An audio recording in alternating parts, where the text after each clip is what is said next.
कि जब माताएं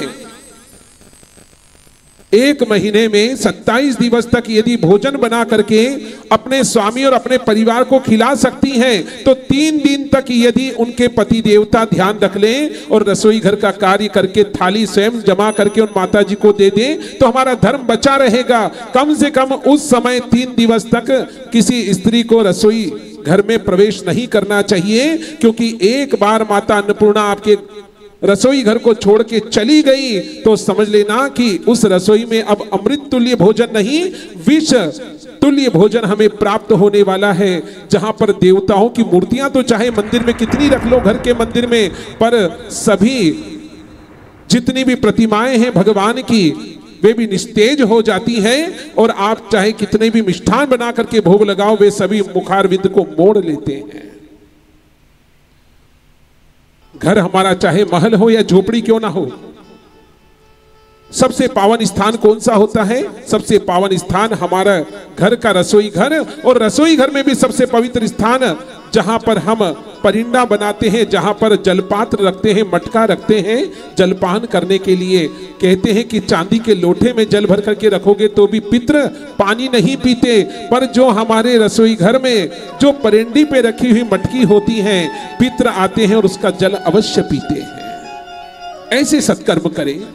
हमारे पितृ यदि प्यासे रह गए तो समझ लो कि हमारा जीवन नरक तुल्य है, पशु तुल्य है। हमारे यहाँ पर यदि पितृदोष बन गया तो 7 पीढ़ी तक कोई भी सुखी नहीं रह सकता।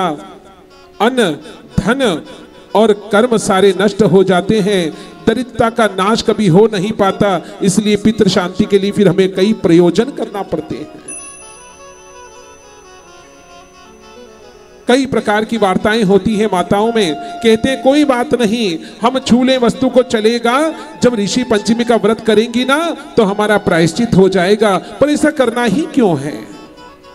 आपके द्वार पर यदि कोई भिक्षु भिक्षा मांगने के लिए आए तो हाथ जोड़ करके मना कर देना कि हमारे रसोई घर में छुआछूत का ध्यान नहीं रखते। उससे कम से कम आपको ये पाप तो नहीं लगेगा कि आपने यह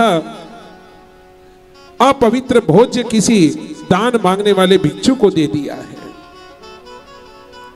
इसलिए अपने धर्म को बचाना अति आवश्यक है। मैं तो कहता हूं कि ऐसी स्त्री को गौ माता को भी रोटी देने का अधिकार नहीं होता है।